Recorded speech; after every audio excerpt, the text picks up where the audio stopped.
Utah, give me 2. Oh, hey, wait, I'm over here. That's right. Oh, I'm over here. Hey, everybody, I'm Michael Govier. We're live on YouTube. It's Benjamin Chase. It's the weekly edition of the Prospects Power Half Hour. Follow Ben on Twitter, Big Gentle Ben. Big Gentle Ben. I'm at MJ Govier, Plots of Podcast, 2 L's, Utah, 2 Z's. give me 2. Everything else you need to know is in the description here. And if you're listening on the podcast platform, if you haven't rated us at all, we'd love a 5-star review on Spotify or Apple Podcasts. Please do that if you never have. It's been a long time since we had a rating, and we could definitely use some because we think we're worth the time. Ben, right off the top, it's hard to not talk about Elly De La Cruz right away. I mean, I went through and, we last had a show on the 1st of June, and since then we've had a dozen call-ups. Can you name more than, or a dozen players make their debut? Can you name any of them that has been anywhere near as impactful as De La Cruz already? Oh, I would say this tops any debut this year for me. Oh. I mean, Bryce Miller was a really good debut, obviously. That was outstanding. But I got to tell you, Ben, I don't know where the hell I've been. I don't know what the hell I was doing. But I have no shares of Elly De La Cruz, and I got serious FOMO right now. I mean, this guy, I'm an idiot. I don't know how these things happen. Maybe I'm in too many leagues. I've been bitching about that all year. I'm in 21 leagues. It is way too many leagues. They're not just best ball leagues, okay? They all require effort. 19 of them are fab leagues, just to clarify so you know. But the guy looks like an absolute superstar to me with every component available to him. He wears number 44 like Eric Davis did once upon a time. Eric Davis was power and speed incarnate. He was a perennial MVP candidate in my mind until he had an injury that kind of screwed up his career a little bit, and he was never the same. But he's going to be better than Eric Davis. He doesn't get hurt. He's as good as Ronald Acuna or Mike Trout or any of those guys, in my opinion, as long as he shows the on-base skills that Trout has. The raw talent is something you just don't see. I mean, what I tell folks is, or what I've been telling folks is, imagine if Oneil Cruz's talent could take a walk. And that's what you have. And that's pretty, Oneil Cruz is listed as this, oh my gosh, talent guy as far as his speed, as far as his arm, as far as his, all that stuff. But wow, you just watch him. I guess just what I had seen him in this year, I had drastically underrated his speed. That initial double, he put himself in the lead for the Reds. Now, granted, the Reds aren't exactly the speediest team in the majors, but the fastest home to second speed the Reds have posted all year. And It's one of the, I think it's second or third in all of the National League this year. His sprint speed? His speed from on that triple? His on the first double that he got. Oh, the first double. Okay. Because I know he topped Bobby Witt on the triple in terms of speed. Yeah. And that, it's absolutely ridiculous. And this guy's got, I don't know that you can give him a true 80 arm, but he's there are not very many arms better than his in the minors, or were not many in the minors any better. Yeah. And there still aren't on the infield. Your best arms that can even compare right now that are healthy, because Cruz is not healthy right now, the best arms that can compare to him are all outfield arms.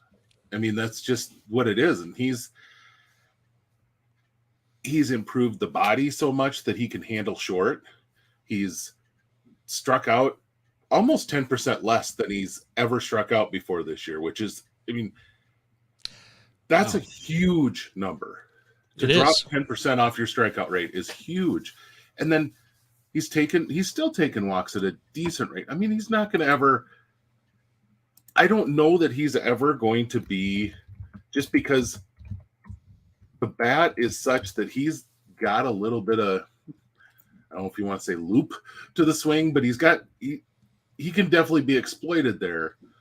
And you're talking a guy who he's walking 14% this year. That's almost double anything he has ever.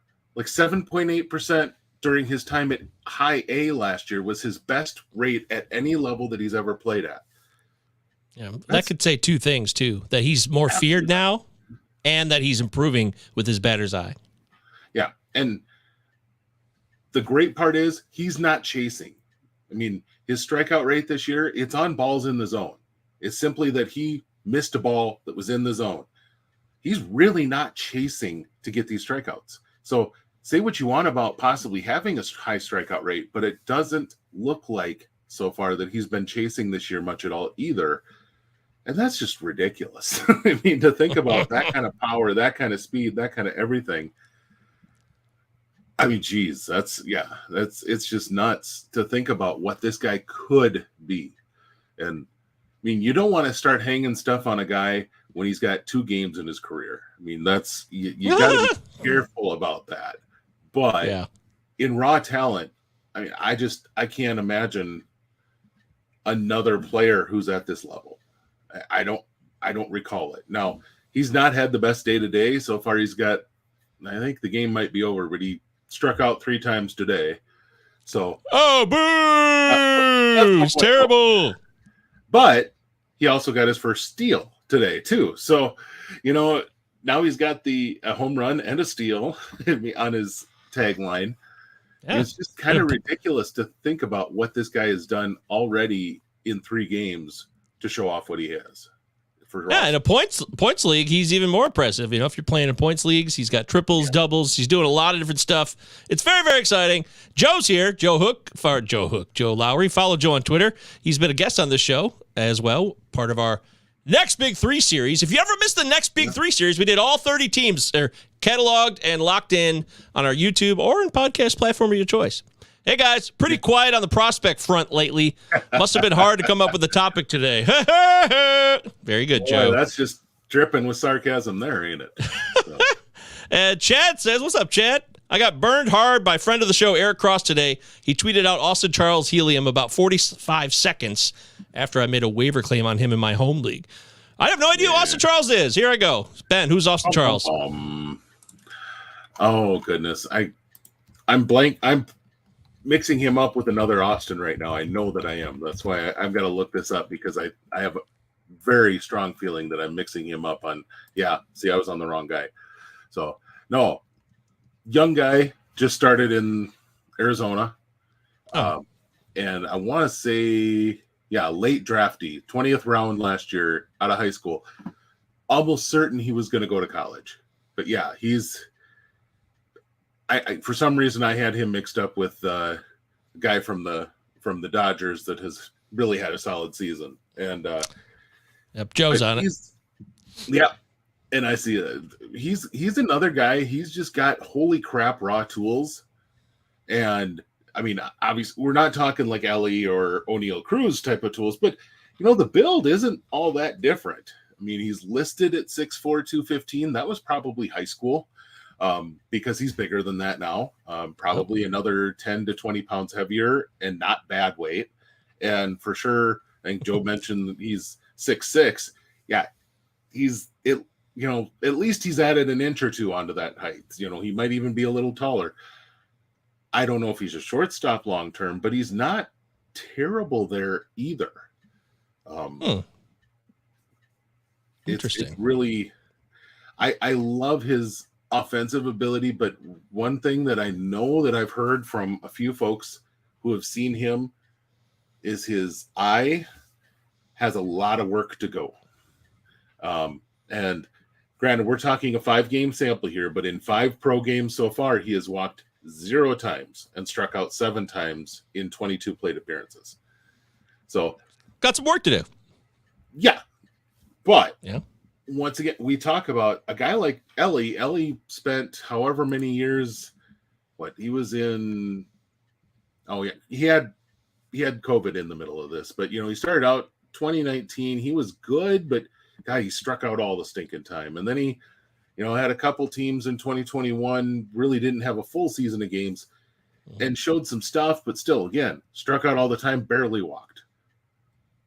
But once you figure it out, that type of tool set, if you figure it out, once you figure it out, you rock it through the minor leagues up to the majors. Because really, once you figured it out and you've got that kind of size, you've got that kind of skill set, you're going to have the ability to move. You're going to have the ability to move quickly simply because your skill set is so rare. Your size and skills are so rare that he's going to end up, you're going to end up moving a ton. But yeah, once he gets it, once he clicks, he's going to move up in a darn hurry. So yeah, if you want to have your shares of him, you probably need to soon in a deep league. Okay. But he's a watch and make sure it's okay type of guy for me at the moment. Just sure. No, I mean, we get the picture here right now. He's a guy who's got to develop, a lot of work to do. He's young, he's 19, holes in his swing, needs to learn to be a bit more patient. And I got to say that, there's some talk here. You always get these comparisons that he might be like Aaron Judge. And Ben said more Elly than Judge. That's right, he did. And Chad says, I agree, but even getting the Judge mention, even if I'm misguided, means you got some ridiculous power at shortstop. It does. Yeah, that's right, Chad. And like I don't know that he's a shortstop long term, but if he's James Wood, I mean, that's a pretty stinking amazing prospect. James Wood's a pretty legit top 10 prospect right now. Yeah. And once he figured it out last year, he just rocketed up lists because you could see he had the plate discipline. He had all those things that you need. So yeah, I've always liked Wood from the start. And yes, he has improved and obviously grown. But I think Wood's going to be a better overall hitter than – I don't think Austin Charles will ever meet what James Wood does. But it's very early still, so I can eat those words in 5 years. Chad says, I got a question about a couple prospects not mentioned often. How soon will we see Spencer Horwitz? Okay. And Lantigua in Toronto. Both are having phenomenal, albeit understated seasons. And who has the quicker path? I can tell you right now, this is my opinion, Ben. I'll just get it on the record with Spencer Horwitz, who I watched Arizona Fall League 2021 2 years ago. First time I saw him or heard of him, I was an afternoon game over in Surprise, wherever the hell we were in Arizona. And that same game included Nelson Velasquez of the Cubs, who I was way more impressed by. I was like, oh, I really like that guy. But Spencer Horwitz, he doesn't seem like a guy who fits where he's supposed to be playing position-wise. He's a little smaller, and I'm not sure he's going to have the same type of pop here. He just doesn't seem to show that. I mean, I haven't looked at his minor league numbers in a minute, so I'll pull those up. But it seems like he's miscast in a way, and his name gets mentioned, and he stays in the loop in Toronto. But Horwitz is a guy that I'm just not sure is ever going to pop. I completely agree. They've been trying him in the outfield some simply because they want to have a way to play him. I mean, you're talking about a guy who's under 6 foot tall, not really well built, and yet he's a first base only. They're trying to play him in left, and it's not been a pretty sight. He covers about as much ground as I do. And, I'm just a few years past. Seen you move, Ben. I've seen you move. So. You were very agile. Very agile as a lineman, I must say. In 2-inch spaces, by God, I can really do well. What a burst off the line he had. Yeah. So but you look at his line this year, and this is kind of what you see. He's got an ability to hit for average. Not going to debate that whatsoever. The guy's always had that, it seems like. He's been a guy who can make contact for days, and he doesn't strike out a ton, but the power is severely lacking. And when you're a first base profile and at best a corner outfield profile, you got to have the power. You have to have something you're bringing power-wise to those positions, or else elite stinking defense at one of those positions, and he just doesn't. He's got a great eye, obviously. I mean, 39 walks to 43 Ks this year is incredible. That's an outstanding number. Clearly, he's an OBP, a dream. He is a guy you'd want to roster in your OBP league, but the power's missing. I don't know. Who does he remind you of in that respect, where he can draw, walk, and get on base, but the power isn't there? I'm trying to think of a comp for Horwitz. Well, I mean, if he's still not there in power, but you're talking about like a guy like a Mark Grace or Sean Casey sort. But he's not he doesn't have even that much power. I mean, Casey was a guy who hit 20 multiple times. Grace was a guy who would put up 50 double seasons. He doesn't have that kind of power even. So Those are good. Yeah, that's solid. If he could be like that, or one of those guys, really. I mean, Sean Casey was a viable starter in the major leagues for many years. The power definitely faded as much as it could towards the latter part of his career by the time he showed up to my Bozo Tigers late in his career, but he was still very, very useful. Go Tigers. They called him the mayor, I believed. He was the mayor. But what about the other side of this that, Chad mentioned, Horwitz and Lantigua? I have less to say about Lantigua. Do you have more to say about Lantigua? Lantigua is a guy who is desperately seeking a position that he doesn't stink at, which, I'm trying to be as nice as possible here. His offensive skills are actually quite good, but they're quite good in that you're talking about a guy who could hit for a solid average. He's going to walk more than he strikes out. And as a fantasy owner, that's it. I mean, he doesn't have big power. He doesn't have definitely not a plus speed guy. But yeah, nowhere near the power you'd want. He does have 18 doubles this year. That surprised me when I pulled up his line. But how much of that is the AAA game where everything seems juiced in International League, Pacific Coast League? All of AAA right now seems to be just hitting like nobody's business for power. And yet he's only got 4 home runs and 18 doubles. So if everybody's seeming to be able to tap into some power, and he's getting double power while everybody else is tapping into regular power, when he gets to the majors, and right now we're seeing one of the lowest batting averages we've seen since the mound was lowered. I'm not quite sure where he's going to get that power. And the other side of things is you're talking about a Toronto team that has a lot of depth on their infield. I mean, they can't find anywhere to play someone like Cavan Biggio. They can't find anywhere to consistently play a lot of really good ball players. And he doesn't really stand out at any defensive position in the infield. He's 5'7", nothing. Like, I think I might have a leg that weighs more than he does. So, was this Araya's comp for Horwitz, Chad? Or because you're probably not talking about Lantigua, I don't think. Because Arias could get on base, but he has no pop. But he's also a really good hitter in terms of getting batting average pop. The thing that is so different about Luis than any other type of guys that he's getting that he typically gets comp to, he'll swing at pitch number 1. He'll swing at pitch number 4. He's not going to walk a ton, but Arias is going to make a ton of contact. And he's not. This is the first time in his career that Lantigua has been over 300 as a hitter. And once again, we're talking about a AAA season that's been really easy on getting numbers.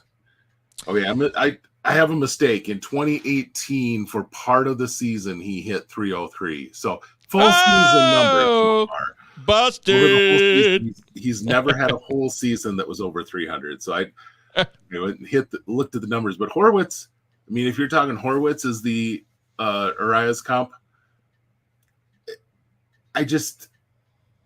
maybe, but he's not that kind of I mean, the thing that Arias brought to first base, he still wasn't a great defender. He was small, which, Horwitz is less than 6 feet tall. And B, he brought range.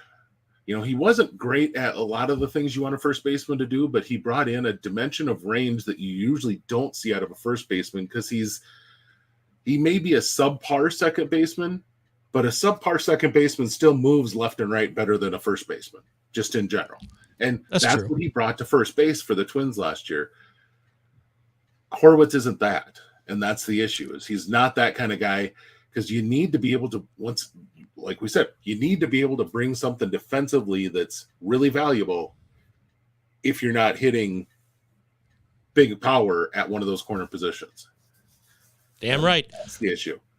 Ben speaks the truth here live with Blotzo Podcast. We're going to get all in your face and point out your faults. No, we're not. Well, we will do that. I guess we pointed out some faults. Yeah, I mean, we don't, we're not trying to be cruel here, but here we go. 2 L's, 2 Z's. Utah. Blotzo Podcast. Give me 2. Also, I got some more I want to talk about here with Toronto because it's interesting. But Joe brought up Matt Carpenter-ish for Horwitz. I've said, yeah, but, you know, Carp showed a lot more power. Carp had massive 30 home. I know 2019 was a juice ball fiesta, but he's still shown more pop than Horwitz has ever shown so far. So if Horwitz could end up like Carpenter, that'd be great. Actually, I would take that.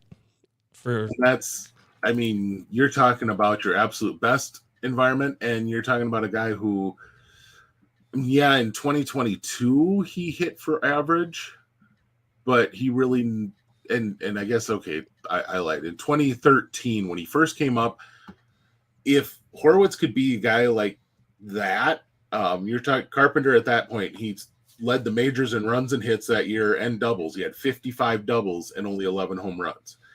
Yeah, we forget about that, Ben. We forget about Matt Carpenter a lifetime ago because he's been around the league since 2011. Matt Carpenter was a OBP machine. I mean, I rostered OBP in my home league because that's where we've used OBP for at least 8 years in my home league, which is head-to-head cats on Yahoo.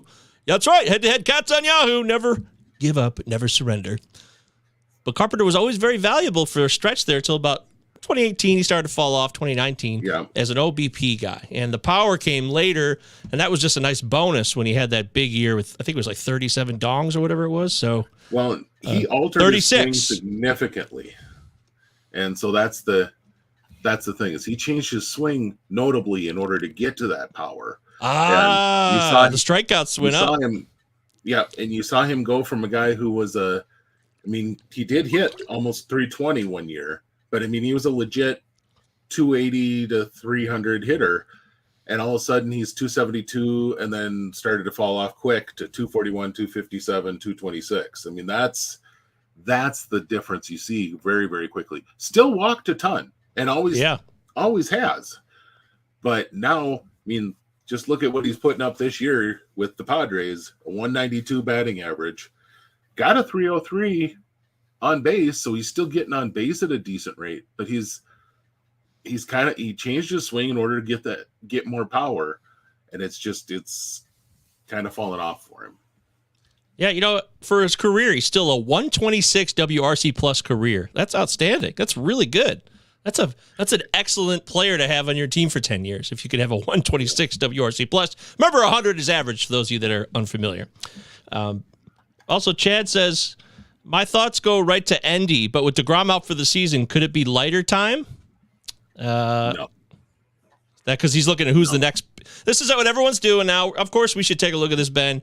The next big name to make a debut or make a splash here this season. There's only going to be so many. I mean, it's not going to. Elly's a special event, but there's still going to be some players here that are worthy of keeping an eye on or stashing to return. There's guys that have been up and went away, like Jose Miranda. Maybe he comes back, but it looks really bad for him this year, I got to say. And I can't believe how bad it looks, Ben, for Jose Miranda to get back to the majors this season. I don't want to say that, but I'm not optimistic whatsoever. But what do you think about, we've talked about Leiter before. You got a little excited. Was it 2 weeks ago where he looked a little bit better? He's made some adjustments.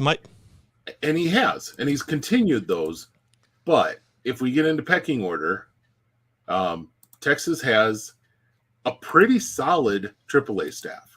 I mean, I'm not saying any of them are world beaters here, but let me get my brain on here. I'm thinking you're talking Cole Winn, who, he's not blowing anybody away. His ERA is crap, but he's and I guess, I didn't realize it was quite as bad as it is. Okay. Never mind on Cole Winn. Okay. But you've got a number of guys that that are probably ahead of him in the overall scheme of things.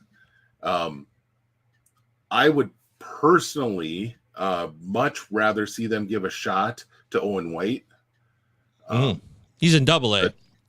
Yes, and he's a much more polished pitcher, and frankly, he's a guy, and I think it's mentioned here that he is on the 40 man.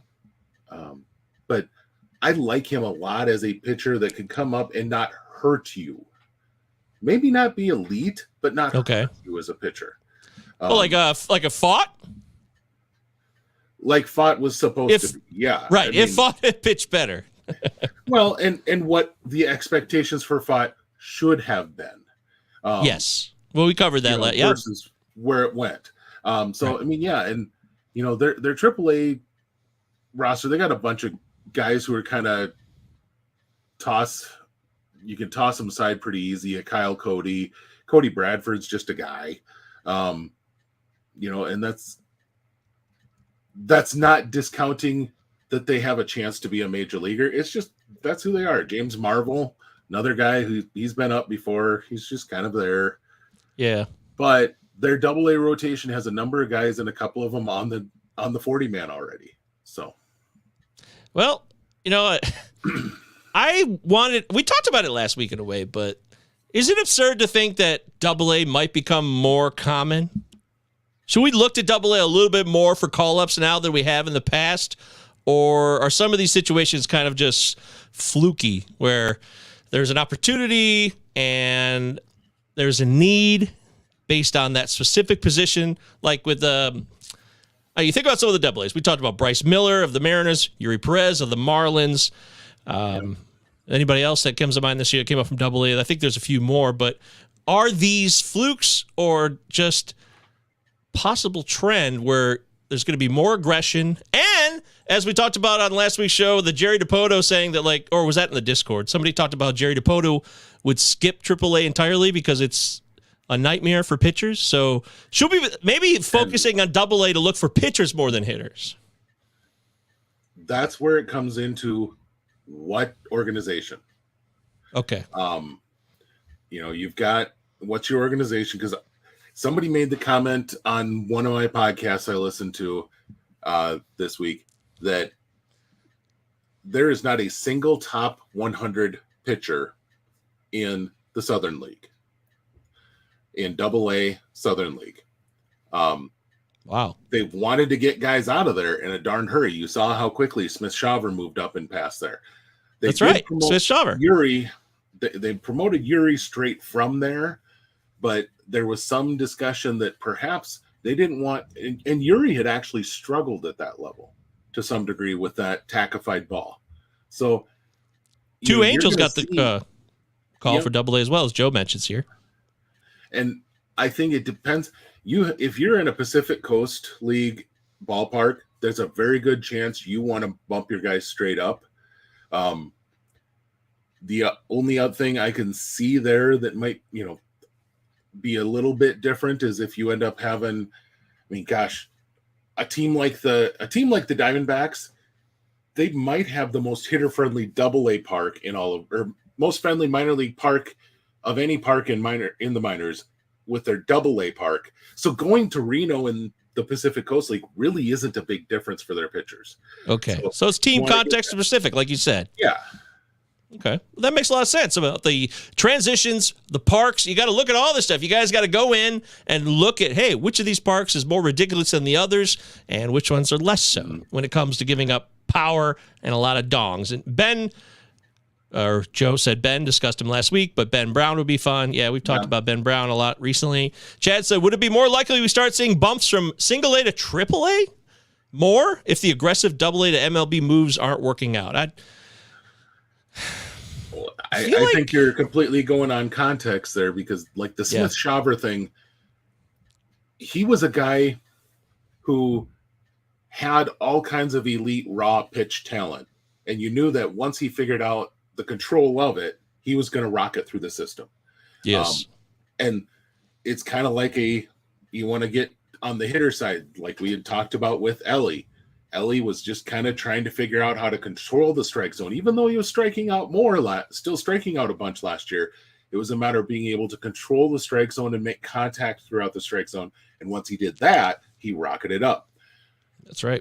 That's going to be what you see a little bit more is seeing a guy who, he's so stinking good that he gets just a touch at AA because he's shown that thing we've been waiting for him to figure out. He's shown that he can do it. But anyone you talk to in the minor leagues still says AA is that big step from A ball to AA. And we listened to Justin Henry talk about it last year. about he went from, where he could see lots of pitches down the middle, he called it a middle pitch. Yeah. And he saw none of them once he got to AA. And, he was, he was talking to, I think it was Michael Harris or Vaughn Grissom, one of the two of them that he had played with, and told him that he hadn't even seen a pitch in the middle, up or down, let alone middle. And that's just when you get up that next level and what you have to do to be successful as a pitcher at that next level, at the AA level, it makes it so hard for hitters. Yeah.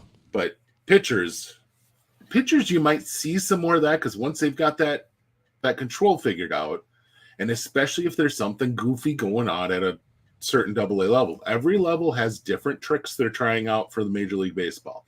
Sure. Folks forget that there are little things all the way along.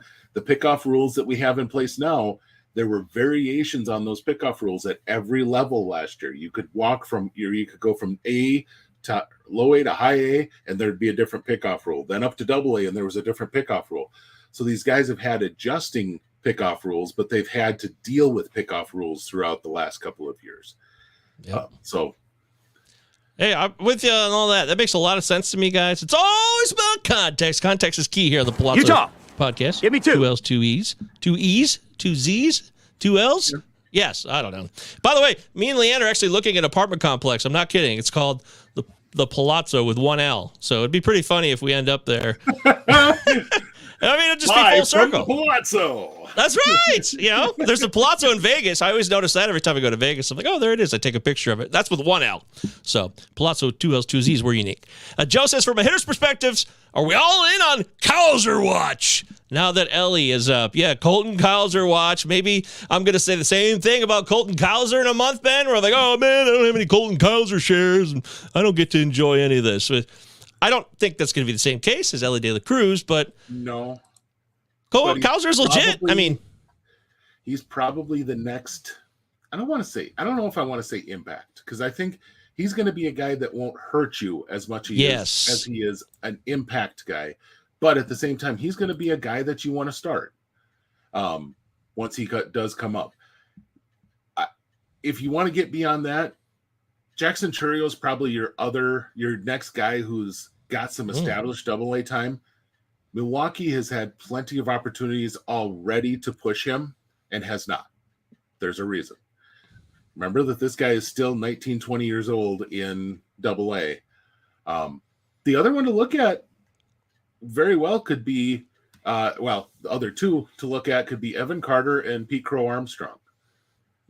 Pete Crow's defense is holy crap good. So that could move really, really quick. What about Frelick? He's getting back from the thumb now. He's going to be rehabbing, and he'll be back in the mix. I will say, Mike, this is Mike, by the way. Me and Mike are going to be doing the show later at 9:15. You guys should be here, back again. It's already posted, all that stuff. You know how to do all that. You click on it, and then the show starts.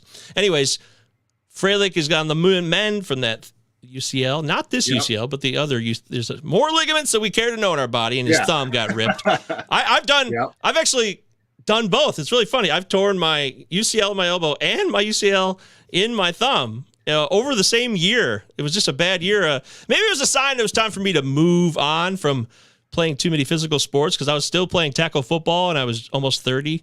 That's when I was the quarterback in that game. It was a pickup game, and I threw the ball forward, and this guy just smashed the crap out of my thumb as soon as the ball left my hand. It was really painful. And the UCL actually was more painful in my elbow.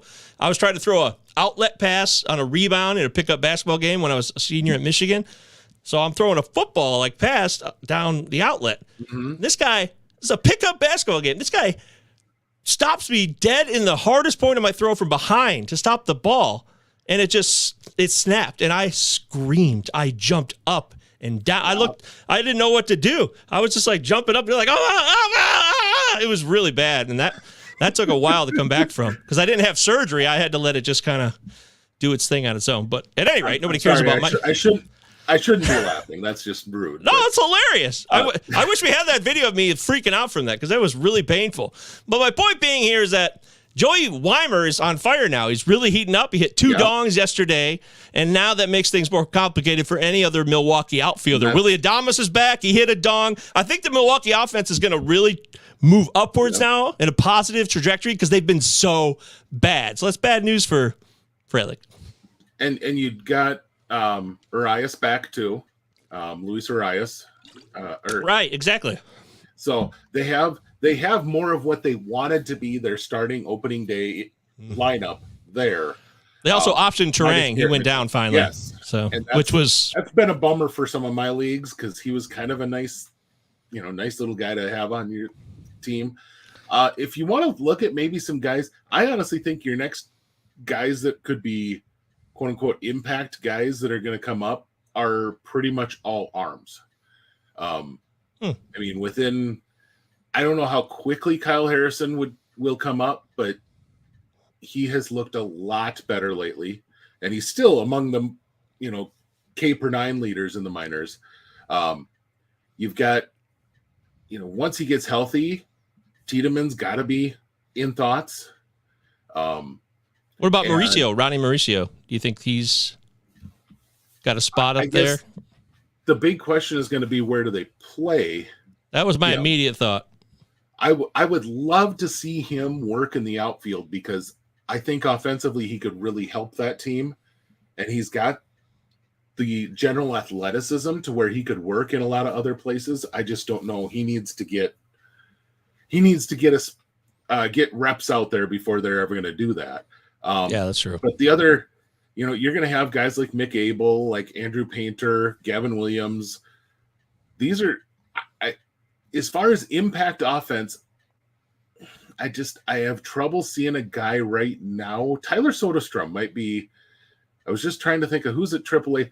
Soderstrom's a guy, terrible home park, but if he comes up, who are the A's going to play ahead of him?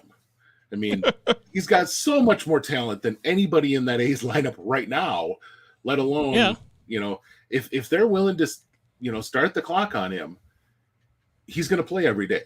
And so that's a guy, and he's pure hit.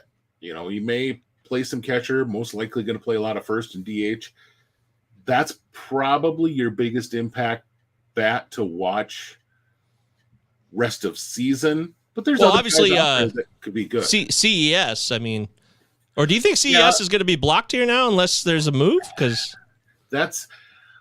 I really think you need to either see a move or you need to have like McLean go start working in center or something to that effect in order to open up some space, because you've got, India, De La Cruz, McLean, you've got Spencer Steer, who's first base, third base, with Joey Votto coming back. And speedster, by the way. Spencer Steer has like 6 steals over the last week. I'm just saying. It's incredible. Yeah. Love that guy. Have I never said this on camera? Spencer Steer is like my favorite player. He has been now for a while. I was a big fan of him coming out of the Twins system, and I made a lot of gambles on him in redrafts this year, and every single one of them, they are paying off. I'm very happy with that move. It's awesome. The Twins, I mean, I guess they don't really need him, but it might look like, boy, I wish we could have got back something more if Molly never pans out. So there were some discussions about, and nobody from the Twins has definitely confirmed this, but there were some discussions that the Reds wanted either Jose Miranda or CES in that deal. And boy, thinking now how nice it would be to have that kind of power available for the Twins, because that's really in their lineup right now. They get a lot of, but the issue is they also have a crap ton of swing and miss, and so they need guys who can produce and not strike out all the time. And that's honestly, I think if Eduardo Julian would not be striking out when he comes up, because he's walking plenty, but if he would cut the strikeout rate in his major league time, he'd never go back down. So did Jorge Polanco got hit today by a pitch or something? I don't know if he'll go back. Yeah, he's already ready to go on the IL all the time, unfortunately. But just keep an eye on that for Julian to come back again. Yeah, that's if you're in a league where you get an extra roster spot when your guy goes on the DL or IL, Jorge Polanco is a really good play because he's going to constantly be going in there, and you can stream in someone to replace him. You're just going to be in a really good spot to pick up the hot bat right now. And hell yeah. Absolutely. The last time he went on, you could have had Zack McKinstry for that time, and now McKinstry's, started to cool off significantly. So, yeah. Joe says less impactful for the A's, but he's second base eligible and maybe third. Call up Zack Gelof. Yeah. I really like his I like him as a hitter. I don't know what you're going to get at the major league level with him as far as fantasy counting stats, but I think he's going to be a consistent like doubles and good average sort of hitter. Yeah. But whether he gives you 15 home runs or 30 home runs, I think there's potential for that entire range right there. He has got the raw power to hit 30, but at A, not in that ballpark, and B, I don't know if he's going to tailor his swing to do it because he's very successful doing what he does. So, well, Nolan Jones had a good game yesterday. So, yeah, Nolan Jones is a guy I picked up in 12-teamers this past week just because he had 6 games at Coors this week, and that's all I needed to know. I really don't care who it is. Coors. Because it's Coors Field and the summer's here. But, yeah, Nolan Jones, season long here. Are we feeling like he's going to stick around and somebody you like, Ben, or was there any negatives of Nolan Jones? I will say, and this is shown through so far in his major league time, Nolan Jones put in a lot of work physically, and you see it in his speed. Yes, he hit for really good power in the minor leagues this year, but holy cow, he's got 2 steals already at the major league level. Yes. It's not a fluke. He has worked really, really hard at developing his body over the last year. I think losing out in Cleveland, I think he thought he had a spot there. And in all seriousness, their offense badly needs his skill set. Yep. So I'm pretty sure he looked at that and went, yep, I should be playing every day. And what I will say is he is playing first and he's playing outfield. So if you are in a system that has Nolan Jones as a third baseman, enjoy it this year. I don't know that he's going to play third for the Rockies. No, not with Brendan Rodgers coming back too. They got too many people that they could use in the infield. I see him as an outfielder. Grichuk moves on eventually. They want to move away, I would think. I mean, Chris Bryant's never going to be healthy, so there's a spot in the outfield always available, unfortunately. We got to go. We're way over time, but I just wanted to give you guys some options. I will say, in response to what you said, Ben, how you thought that a lot of the call-ups going forward that could be impactful will be pitchers. On the flip side of that, hitters that could be impactful from the minors might be guys that aren't rookies. There could be guys like Oscar Gonzalez, who's back in AAA right now. And I mentioned Jose Miranda. Absolutely. Some of the guys that didn't work out already this year, they got sent down to come back. Take a look at that route in terms of people in the minors right now who could be impactful from a hitting perspective, because outside of CES and a few other names that we just mentioned, it might be less fruitful for like rookie hitters to make more of an impact for the rest of 2023. And to stick with I think we've got just a theme going on here with Oakland. A guy in that group, Cody Thomas. Cody Thomas has been up in the majors already. He's almost 30, 29, 28, right in that range. He is having a very nice season so far in AAA, and just a guy I've always thought had major league skills. And hasn't had it. He hasn't been up yet this year, but I mean, so far he's 318, 381, 613, 13 homers, 6 triples. That's the thing that just kind of catches your eye. He's not exactly an elite athlete. I think he might have about 15 steals in his 27 total minor league steals in 566 games. So, 3 seasons worth of games and he's got 27 steals. He's not going to steal you a ton, but that 6 triples, that's a big part because he has some big power. And so something to watch. And Chad says, quick on Gelof, who gets there first, him or Brett Harris? That's tough. It's tough to know. Yeah, and it's just a matter of what is Oakland looking for? Because I honestly think Zack Gelof's coming up if you're looking at playing a guy that's going to be there for a long, long time. Okay. But Harris is a guy that can fill in a lot of places and could be very valuable for them in that route, that he could play second, third, first. I like the Jonah Bride call-up, Ben. I like Bride being called up a couple weeks ago, but he's not getting everyday playing time necessarily. So I don't know how there's going to be enough. Jesus Aguilar is gone. They got some guys here they're going to trade at the deadline. Maybe they'll trade them sooner than before the deadline. I don't know. It's a little confusing right now for the A's, even though they have all this. Oh, shit. I forgot Thursday. You guys were here. I'm late. Yeah. Where you been, Anthony? What the hell? And he's on Twitch. That's unusual. Before we go, I wanted to ask you, Trey Cabbage, can he come up this year, or they have a plan to not use Trey Cabbage because he's crushing for the Angels? He's doing everything offensively. I was blessed to cover him when he was in the Twin system. 100% amazing dude. You can't help but cheer for the guy. He is so fun to chat with. And he has absolutely crushed baseballs ever since he's come back. He did some work on his swing during the pandemic and has just crushed baseballs ever since. It's a matter of A, staying healthy, and staying healthy and B, having the opportunity. Last year he was crushing the baseball and then was knocked out after 30 games, which is a shame because he was having a hell of a year, and he's crushing the baseball again this year. But they just got Odell back up. They had to squeeze and find spot for Odell. I just don't know where we have a spot for Cabbage. I love him. I love watching the guy play because he loves the game. He is trade candidate, maybe? We don't have any inside info, but maybe they see him. The Angels aren't dead technically yet. They're barely hanging on here, trying to stay in this playoff fight.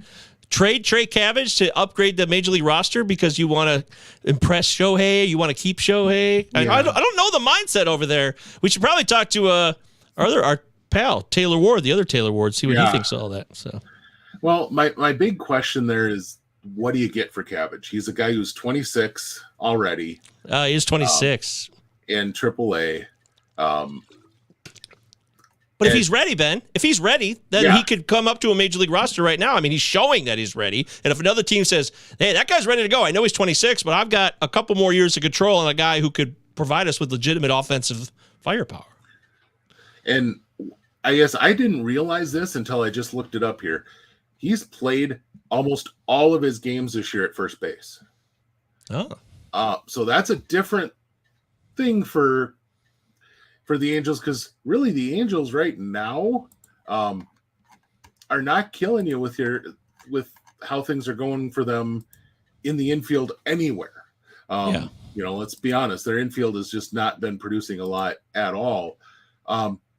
Could you call him up and play him instead of Jared Walsh when everyone's healthy? Because, right now, the guy who's played first base the most on their team is Gio Urshela. That's a guy who's 300. He is. He's hitting 300, but no power. Yeah, but he's hitting 300 with a sub 100 OPS plus. So that should tell you something.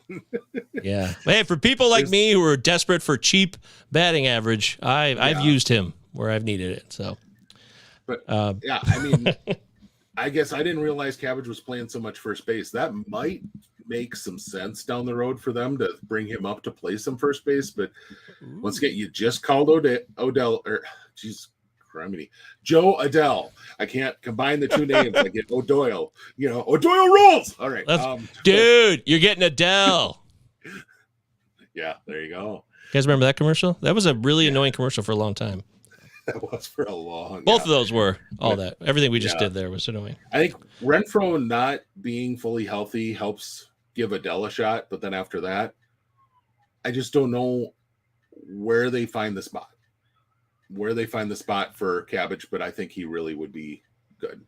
So, all right. Well, I'll leave it on that note then. I just wanted to get a word on Trey Cabbage. Hope you guys enjoyed it. This is the Palazzo Podcast. Prospects Power Half Hour. He's Benjamin Chase. I'm Michael Govier. Utah. 2 L's, 2 Z's. Give me 2. On Palazzo Podcast. All your standard social media platforms. Subscribe to the YouTube.